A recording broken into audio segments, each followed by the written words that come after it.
Здравствуйте, дорогие друзья! Сегодня поговорим об опилках как утеплитель потолка.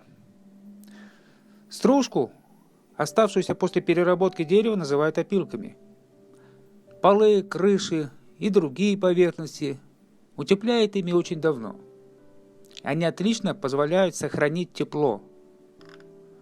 Перекрытия в старых домах выполнены из смеси опилок и глины, и они долгое время служат без каких-либо повреждений. В промышленности блоки из древесины, гранулы, опилкобетон и арболит производятся на основе опилок. Отличное качество, термоизоляция и невысокая цена – основные достоинства сырья. Стружки являются самым экономичным материалом для утепления.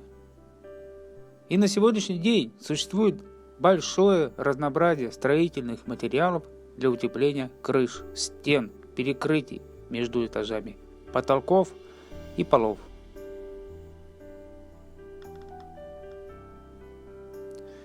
В наше время кажется смешным использование опилок как утеплитель. Однако они дают потрясающие тепло- и звукоизоляцию, а также экологичность и чистоту дерева. Утепление потолка опилками – это способ, который давно используется в сфере строительства для получения хорошей теплоизоляции.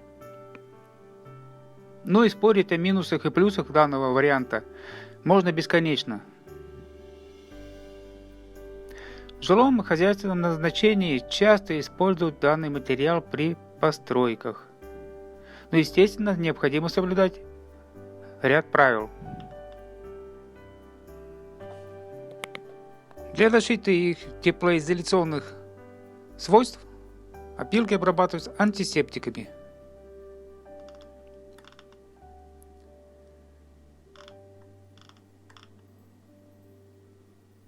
Существует и такая разновидность деревянных отходов, как стружка.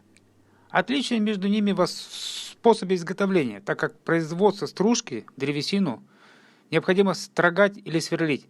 Также она имеет несколько большие размеры, примерно 3-5 см, чем опилки. Опилки тоже могут быть разной фракции от 3 см до 5 мм. Длина зависит от технологических процессов деревообрабатывающей промышленности.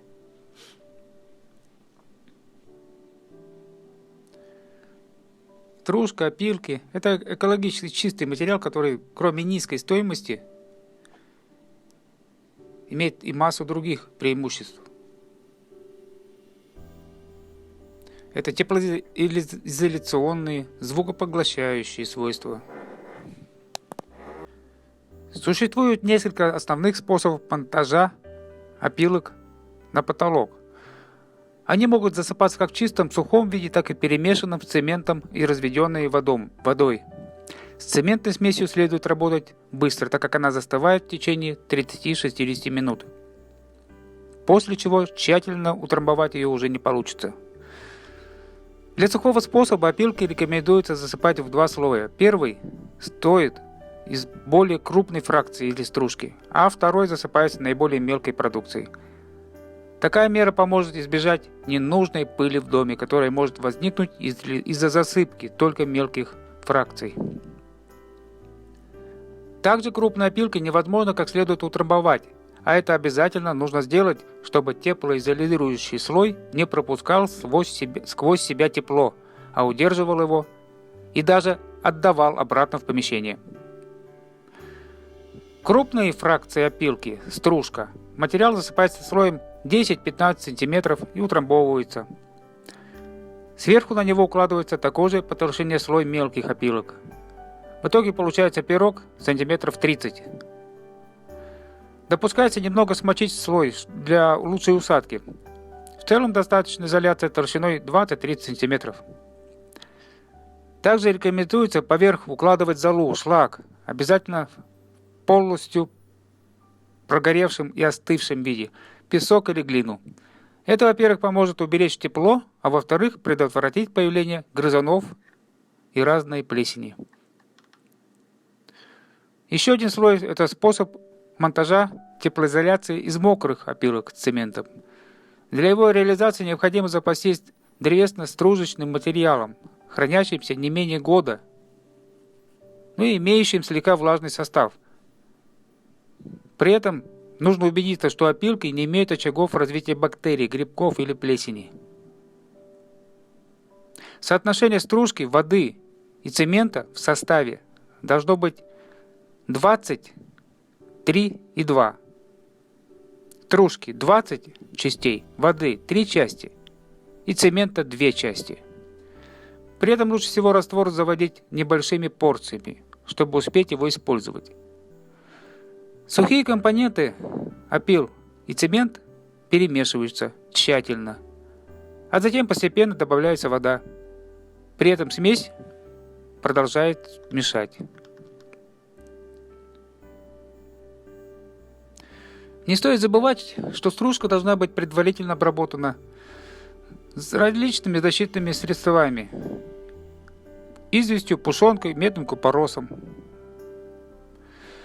Приготовленный утеплитель высыпается между балками перекрытия на подложку или слой из песка и утрамбовывают. В итоге должен получиться утеплитель толщиной 5-10 см. Смесь хорошо схватывается, и после полного застывания по ней можно безбоязненно передвигаться. Она будет немного похрустывать, но не должна проминаться. После того, как утеплитель положен, чтобы нормально ходить по поверхности чердака, лучше всего устроить настил из досок, или другого твердого материала. Если же частое перемещение не планируется, то допускается оставить крышу в таком состоянии, то есть без укрыва утеплительного слоя. Существует еще один способ утепления крыши. Это с глиной смешиваются опилки. Рассмотрим этот способ. В качестве утеплителя применяется и глина, и опилки. Этот состав очень легко сделать.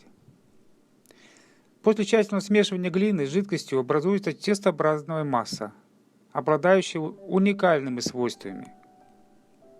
Она способна принимать разные формы, а также сохранять их после высыхания. Вместе с опилками такой материал лучше всего подходит для теплоизоляции потолков и стен. Это отличный способ утеплить жилище.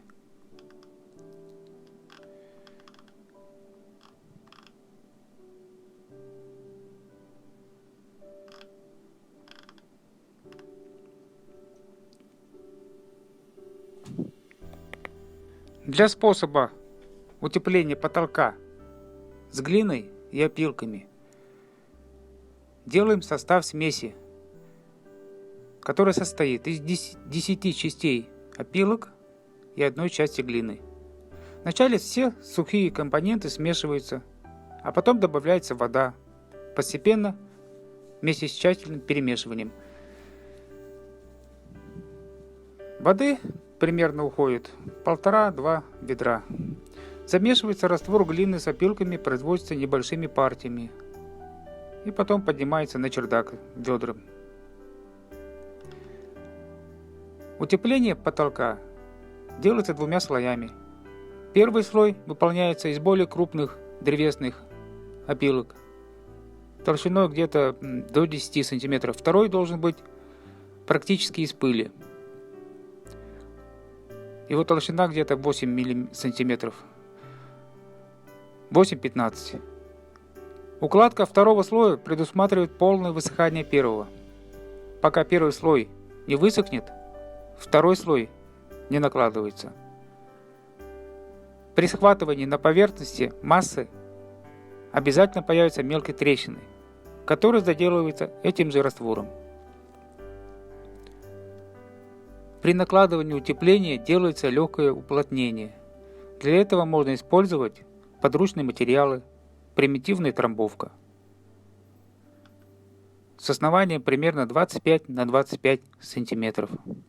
Полное высыхание утеплителя достигается в течение 3-5 недель. И далее изготавливается пол, по которому будут ходить люди по чердаку. Если предусматривается дощатый пол, то установка лаг делается до укладки утеплителя, а опилки укладываются в промежутки между лагами.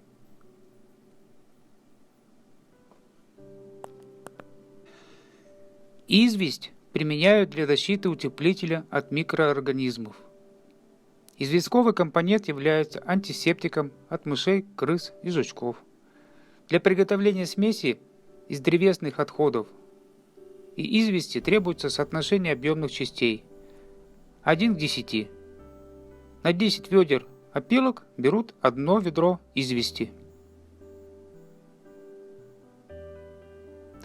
Если к такому раствору добавляют гипс в количестве 0,5 части, то замешивание выполняют порциями, не более ведра, и делают непосредственно на месте укладки, на чердаке. Гипс переводит супочую массу в твердую консистенцию, которая не подвергается усадке. Такой раствор быстро схватывается. Перемешивание идет с постепенным добавлением воды.